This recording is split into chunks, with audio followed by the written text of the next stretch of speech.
Pant షర్ట్లో ఉన్న Prasad bike మీద పంతుల్ని తీసుకుని రోడ్డు మీద నెమ్మదిగా వెళ్తూ ఉంటాడు. అయ్యా ప్రసాదు గారు, జీవితంలో నిదానమే ప్రధానంగాని మరి ఇంత నిదానమైతే ఎలా చెప్పండి? కాస్త వేగాన్ని పెంచండి, లేదంటే మనం చీకటి పడే వేళకి తమరింటికి చేరుకుంటాం.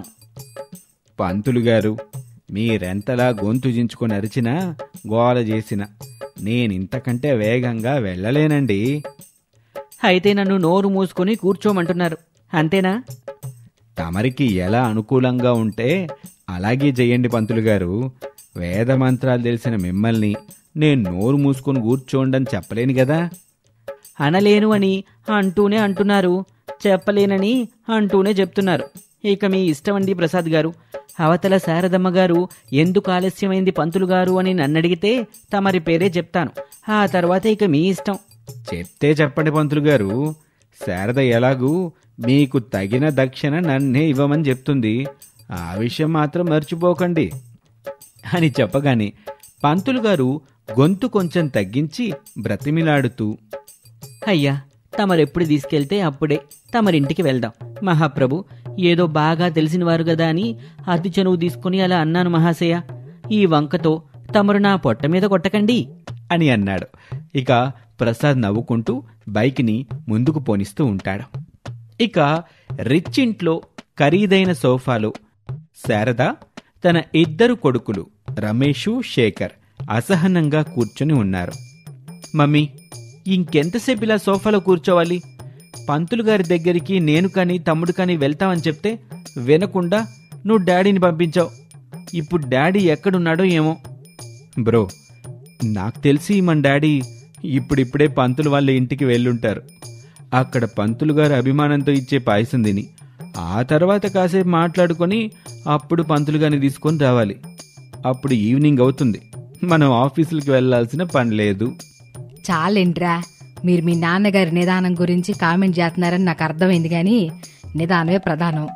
ఏదేమైనా ఆయన పంతులు గారిని తీసుకొచ్చి మాట్లాడిన తర్వాతే మీరు ఆఫీసులకు వెళ్ళాలి అని చెప్పగానే శేఖర్ సెల్ ఫోన్ మోగుతుంది. ఎవరా అని చూస్తాడు. అప్పుడు తనలో తాను, అబ్బా, ఈ సరళ ఒక్కతి 2-3 సార్లు కట్ చేసినప్పుడు ఏదో ఒక పనిలో బిజీగా ఉంటాడని అర్థం చేసుకోకుండా అదే పనిగా ఫోన్ చేస్తూనే ఉంటుంది. ఇప్పుడొక డోస్ ఇస్తాను, నేను వెళ్లే వరకు ఏడుస్తూ అక్కడే కూర్చుంటుంది అని అనుకొని కాల్ని రిసీవ్ చేసుకొని మాట్లాడకుండా అలా పట్టుకొని, మమ్మీ, నాకు కాబోయే భార్య చాలా అంటే చాలా అందంగా ఉండాలి, రిచ్గా ఉండాలి, అప్పుడే నేను పెళ్లి చేసుకుంటాను, లేదంటే లేదు. నాకు కావలసింది కూడా రిచ్ కోళ్లే బాబు, పూర్ కోడలొద్దు. ఎంత రిచ్గా మన ఇంట్లో రిచ్ కోళ్ళు ఉంటేనే బాగుంటది. పేద కోళ్ళుంటే దిష్టి బొమ్మల్లాగుంటారు. అందుకే నాకు ఈ పేదమ్మాయిలంటే నచ్చర్రా. అలాంటి వాళ్ళని నేను ఏమాత్రం చూడను అని శారద అంటుంటే రమేష్ మాత్రం సానుకూలంగా, మమ్మీ, అలా అనుకో. పేదమ్మాయిలు ఎవరైనా వింటే బాధపడతారు.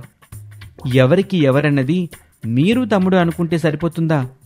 మన బ్రతుకురాత ఎవరితో రాసుంటే వాళ్ళతోనే ముడిపడుతుంది, జీవితాన్ని మురిపెంచేస్తుంది. అంతా నా కర్మ. ఈ రిచ్ శారద కడుపుని పుట్టినా నీకు రిచ్ హ్యాబిట్స్ ఒకటి కూడా రాలేదు. చిన్నవాడైన శేఖర్ చూసి నేర్చుకో అని అంటూ ఉండగానే శేఖరిక నెమ్మదిగా ఫోన్ కట్ చేస్తాడు. మరోపక్క గుడి ఆవరణలో ఒక చోటున్న సరళ ఏమాత్రం బాధపడకుండా కోపంగా, ప్రేమించడానికి, సరదాగా తిరగడానికి, తీయని కబుర్లు చెప్పడానికి ఈ పేద అమ్మాయిలు కావాలి. పెళ్లికి మాత్రం రిచ్ అమ్మాయిలు కావాలా? రిచ్ అమ్మాయి ఉండు, నువ్వు ఇంటి దగ్గరే ఉండు, నేనొచ్చి నీకు ఎలాంటి రిచ్ అమ్మాయి కావాలో చెబుతాను అని సరళ ఆవేశంగా అక్కడి నుంచి బయలుదేరుతుంది. ఇక సోఫాలో ప్రసాదు, పంతులుగారితో పాటు అందరూ కూర్చుని ఉన్నారు. అమ్మా, ఈ ఆలస్యం వెనుక నా తప్పిదమే ఉంది. ప్రసాద్ గారిని ఏమీ అనకండి. మొత్తం మీద వారితో కలిసి క్షేమంగా ఇంటికొచ్చారు, అదే చాలు. మా ఇద్దరు అబ్బాయిల జాతకాలు చూసి చెప్పండి. రిచ్ అమ్మాయిలతో పెళ్లి జరుగుతుందా లేదా? అసలు పెళ్లి రిచ్గా ఉందా లేదా? ఉంటే ఎక్కడుంది, ఎప్పుడు వస్తుంది చూసి చకచక చెప్పేయండి. అమ్మా, పెళ్లి గీతని కూడా రిచ్గా చూసి చూడడం మీకే జరుగుతుంది తల్లి. ఎంతైనా మీరు రిచ్ శారద గారు అనిపించుకున్నారు అని పంతులుగారు అంటూ ఉండగా ఏడుస్తున్న అనామికాని తీసుకుని గోవిందం అక్కడికొచ్చాడు. శారద ఏడుస్తున్న అనామిక వాలకం చూసి కోపంగా, యా అమ్మాయి, ఎవరు నువ్వు? ఏడుస్తూ డైరెక్ట్గా ఇంట్లోకి వచ్చేసావు అని అడుగుతుంటే అనామిక ఏడుస్తూనే రమేష్ని చూసింది. ఆ చూపుల్ని శారద అర్థం చేసుకుంది. బాబు రమేష్, ఆ అమ్మాయి ఏడుస్తూ నిన్నే చూస్తుంది. నీకు ఆ అమ్మాయి తెలుసా? మమ్మీ, ఈ అమ్మాయి పేరు అనామిక. చాలా అంటే చాలా పేదమ్మాయి. ఒకసారి నేను తన తండ్రికి బాగోలేకుంటే సహాయం చేశాను. ఇక అప్పటి నుండి అని రమేష్ ఏదో చెప్పబోతూ ఉండగా మధ్యలో కల్పించుకొని, అప్పటినుంచి హల్చుకొక్క పిల్లలాగా నీ చుట్టూ తిరిగి చివరికి నిన్ను తన చుట్టూ తిప్పుకుంది. అంతేనా బాబు? అది కాదు మమ్మీ, అనామిక చూడ్డానికి పేదమ్మాయి కావచ్చు, కానీ తను మహానటి సావిత్రి గారిలాగా మంచిదంటావా? అవునమ్మా, నేను తన్ని ప్రేమించాను. తను లేకుంటే నేను బ్రతకలేను. ఈ 25 ఏళ్ల జీవితం నీది, ఇకపై నా మిగిలిన 75 ఏళ్ల జీవితం తనదేనమ్మా. నేను కాదంటే? మీ ఆశీర్వాదం తీసుకుని నేను అనామికతో కలిసి వాళ్ళింటికి వెళ్ళిపోతాను అని చెప్పగానే ప్రసాద్ భయపడ్డాడు. రమేష్ గురించి శారద కంటే ప్రసాద్కి ఎక్కువ తెలుసు. శారదా, పెళ్లి కొప్పుకో, లేదంటే కొడుకు చెప్పిన పని చేస్తాడు. సరేరా బాబు, అనామికని పెళ్లి చేసుకోవడానికి ఒప్పుకుంటున్నాను. నీకు ఈ పేద అమ్మాయితో పెళ్లి జరిగినా చిన్నాడి పెళ్లి మాత్రం రిచ్ అమ్మాయితో చేస్తాను. ఒక్కరైనా చెప్పుకోవడానికి నా ఇంట్లో రిచ్ కాళ్ళు ఉంటదిగా అని చెప్పగానే రమేష్ అనామిక పెళ్లి కొప్పుకున్నందుకు సంతోషపడతారు. సరిగ్గా అప్పుడే వాళ్ళ దగ్గరికి సరళ వచ్చింది. మరి నా పరిస్థితి ఏంటి అని అనగానే అందరూ సరళని చూస్తారు. శేఖర్ సరళని చూసి, సరళ, నువ్వెందుకొచ్చావు అని చెప్పి సరళ దగ్గరికి వచ్చాడు. నాతో పార్కులకు తిరిగావు, ఐస్ క్రీములు తిన్నావు, నాతో ఒకే కూల్ డ్రింక్లో 2 స్ట్రాలు వేసుకుని తాగి రిచ్ అమ్మాయిని పెళ్లి చేసుకుంటానని చెప్తే సరే అని వెళ్ళిపోవడానికి నేనేమి మిడిల్ క్లాస్ అమ్మాయిని కాదు, సరళని అని చెప్పగానే అందరూ అయోమయంగా చూస్తూ ఉంటారు. శేఖర్ ఏమాత్రం ఆలస్యం చేయకుండా సరళ చేతిని పట్టుకొని శారద దగ్గరికొచ్చి కాళ్ల మీద పడతాడు. ఇక చేసేదేమీ లేక శారద తన కొడుకులు ప్రేమించిన పేదమ్మాయిలతో పెళ్లి చేయటానికి ఒప్పుకుంటుంది. పంతులు గారు, మీ దగ్గర 2-3 తాలిబొట్లు రెడీగా ఉన్నాయా? ఉన్నాయండి. మరింకా ఆలస్యం ఎందుకు, పెళ్లి మంత్రాలు చదవండి అని చెప్పగానే పంతులు గారు పెళ్లి మంత్రాలు చదువుతూ ఉంటారు. అనామిక మెడలో రమేష్ తాలిగడతాడు. సరళ మెడలో శేఖర్ తాలిగడతాడు. పేద కోడళ్ళు కలిసిపోతారు. రిచ్చత్త భరతం పడతారు. ఒకరోజున రిచ్చత్తగారు శారద సోఫాలో కూర్చొని ఉంటుంది. అనామిక, ఒక కాఫీ తీసుకొనిరా. రిచ్ కాఫీ పెట్టడం నాకు రాదత్తయ్యా. ఏమే సర్లా, కనీసం నువ్వైనా టీ తీసుకొనిరా. నాకు కూడా రిచ్గా ఉండే టీ పెట్టడం రాదత్తయ్యా అని చెప్పేసి కోడళ్ళిద్దరూ వెళ్ళిపోతారు. ఇక నాకు తప్పుతుందా అన్నట్టుగా శారదే లేచెల్లి టీ పెట్టుకుని తాగుతుంది. ఇంకోసారి శారద డైనింగ్ టేబుల్ దగ్గర కూర్చుని ఉంటుంది. అక్కడ అన్నీ ఖాళీగా ఉంటాయి. అనామిక, వంట చేయలేదా? మీరు తినే రిచ్ వంట చేయడం నాకు రాదత్తయ్యా, నాకు కూడా రాదత్తయ్యా అని కోడలిద్దరూ చెప్పగానే శారద తల పట్టుకుంటుంది. ఇలాగే రోజులు గడుస్తూ ఉంటాయి. ఒక రోజున బెడ్ మీద దిగాలుగా కూర్చున్న శారద దగ్గరికి ప్రసాద్ వస్తాడు. అప్పుడు వెటకారంగా, ఏంటి రిచ్ శారద గారు దిగాలుగా కూర్చున్నారు? ఇంటికొచ్చిన కోడలను పట్టుకొని ప్రతిసారి పేద కోడలు చేసిన టీ తాగను, పేద కోడళ్ళు వండిన వంట తిన్ను, పేద కోడలు తీసుకొచ్చిన నీళ్లు తాగనని ఎన్నోసార్లు వాళ్ళిద్దరిని అవమానపరిచాను. ఎన్నో మాటలు కూడా అన్నాను. అందుకేనా శారదా మన పేద కోడళ్ళిద్దరూ నీకు సరిపడా రిచ్ వంటలు చేయలేమని నిన్నేడిపిస్తున్నారా? మామూలుగా కాదండి, పగలే చొక్కలు చూపించేస్తున్నారు. ఏం చెయ్యాలో నీకు బాగా తెలుసు కదా శారదా అని చెప్పగానే శారద హాల్లోకి వెళ్ళి తన పేద కోడళ్ళని పిలుస్తుంది. అనామిక, సరళ ఇద్దరూ వస్తారు. పేద కోడళ్ళని హేళన చేసి మిమ్మల్ని బాధ పెట్టినందుకు క్షమించండి అమ్మా. ఇక మీదట ఎప్పుడు అలా మాట్లాడను, మిమ్మల్ని అలా పేదరికంగా చూడను. మనందరం కలిసిమెలిసి ఉందాం కోడళ్ళు అని చెప్పగానే రిచ్ అత్తగారిలో వచ్చిన మార్పుకి పేద కోడలిద్దరూ సంతోషపడతారు. ఇక అప్పట్నుంచి అత్తగారిని బాగా చూసుకుంటారు. ఈ విధంగా శారద తన ఇద్దరు పేద కోడళ్లతో సంతోషంగా జీవిస్తూ ఉంటుంది. ఇది ఇవాల్టి కథ. మరొక ఆసక్తికర కథలో మళ్ళీ కలుద్దాం. అంతవరకు సెలవు. నమస్తే. శారదా ప్రసాద్లు కూర్చున్న ఆటో రోడ్డు మీద అలా ముందుకు వెళ్తూ ఉంటుంది.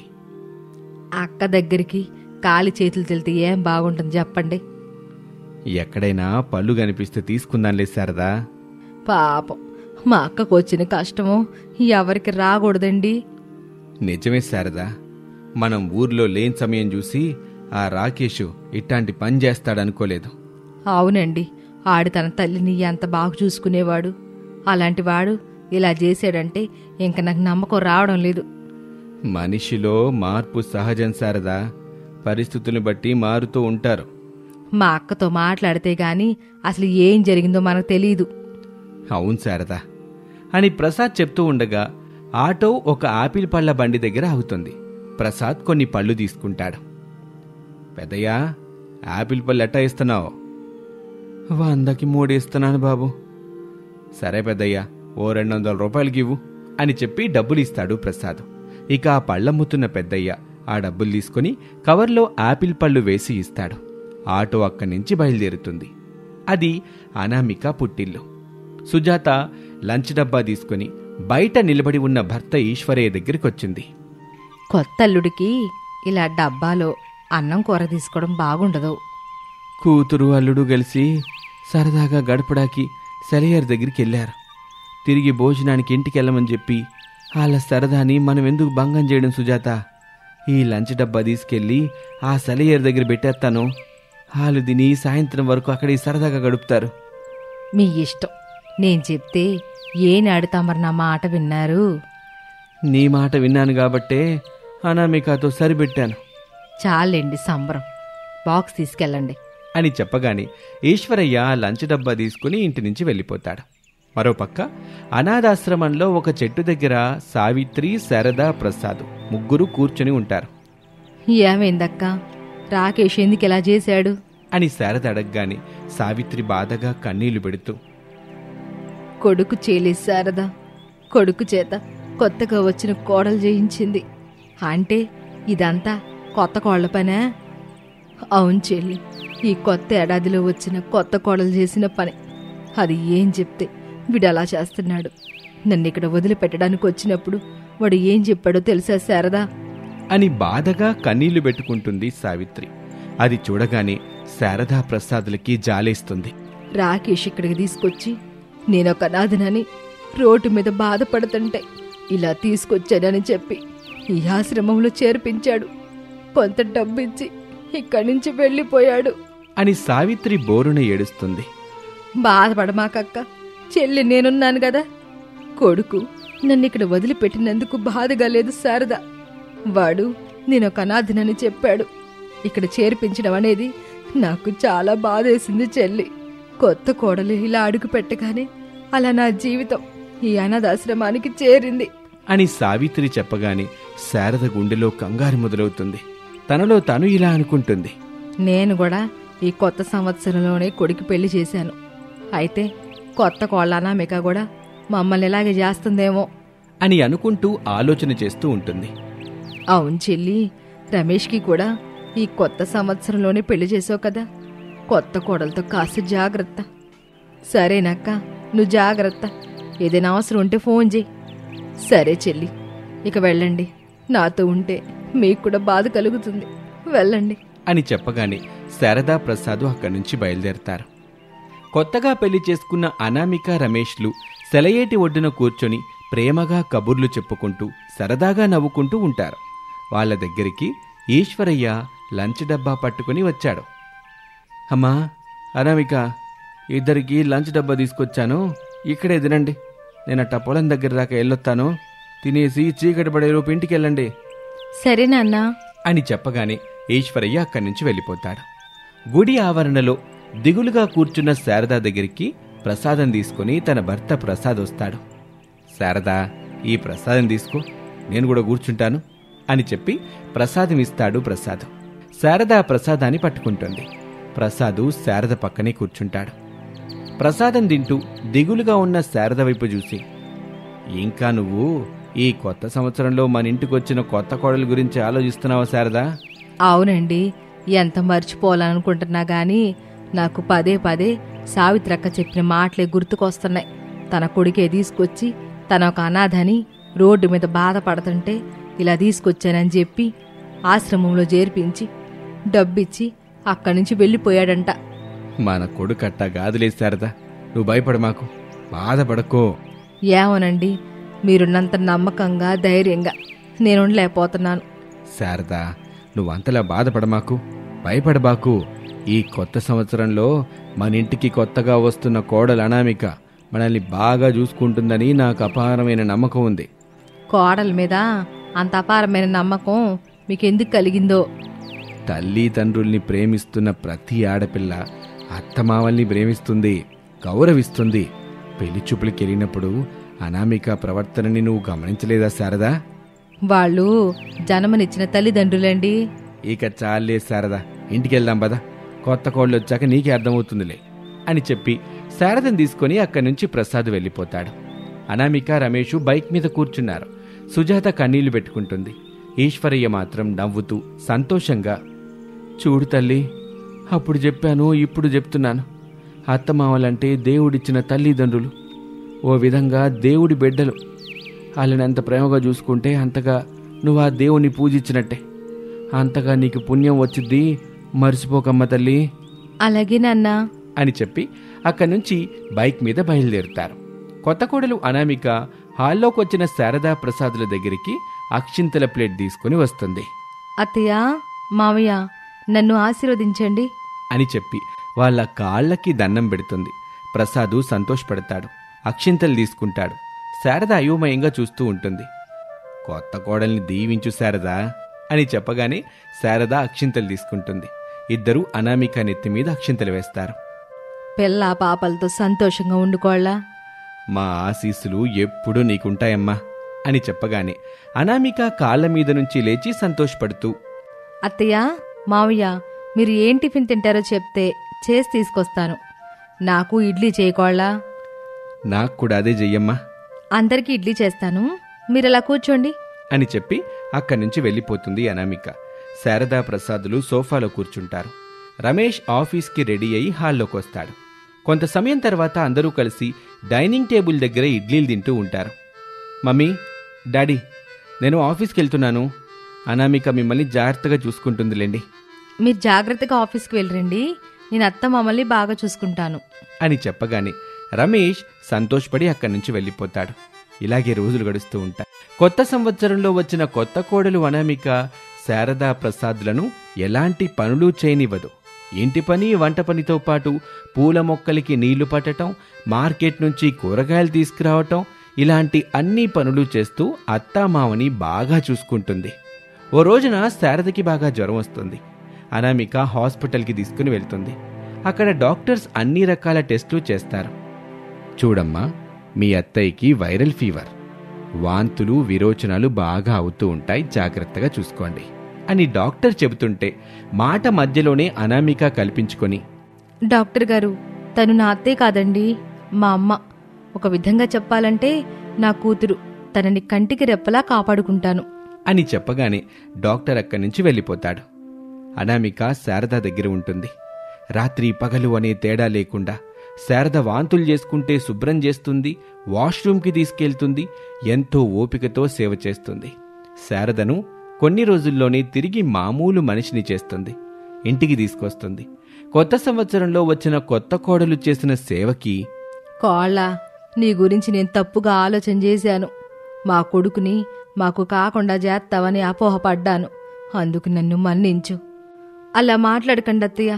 నన్ను మా అమ్మ వాళ్ళు ఇక్కడికి పంపించినప్పుడు మీరు అత్తమామలు కాదు, అమ్మా నాన్నలని చెప్పారు. మీరు కూడా నన్ను కోడల్లా కాకుండా కూతుర్లా చూసుకున్నారు. ఆ ప్రేమని నేనెప్పటికీ మర్చిపోను అని చెబుతుంటే శారదా ప్రసాద్ కళ్ళల్లో సంతోషంగా నీళ్లు కారుతూ ఉంటాయి. మీరు ముసలివాళ్లు కాదత్తయ్య, మా జీవితాలకి మార్గదర్శకులు. అలాంటి మిమ్మల్ని బాధ పెడితే బ్రతుకుండదు, భవిష్యత్తు ఉండదు. మిమ్మల్ని కంటతడి పెట్టకుండా చూసుకునే బాధ్యత నాది. ఇప్పటి వరకు చూసుకున్నాను, ఇకపై కూడా చూసుకుంటాను అని చెప్పి సంతోషంగా కిచెన్లోకి వెళ్ళిపోతుంది అనామిక. శారదా ప్రసాదులు ఎంతో సంతోషపడతారు. అప్పటి వరకు తన అక్కకి పట్టిన గతి తనకి కూడా అలాంటి గతే పడుతుందేమో, తనింటికొచ్చిన కొత్త కోడలు కూడా తన కొడుకుని మాయ చేసి వాళ్ళని ఎక్కడ అనాథాశ్రమంలో చేర్పిస్తుందోనని ఎంతో బాధపడింది. ఒక రకంగా చెప్పాలంటే భయపడింది కూడా.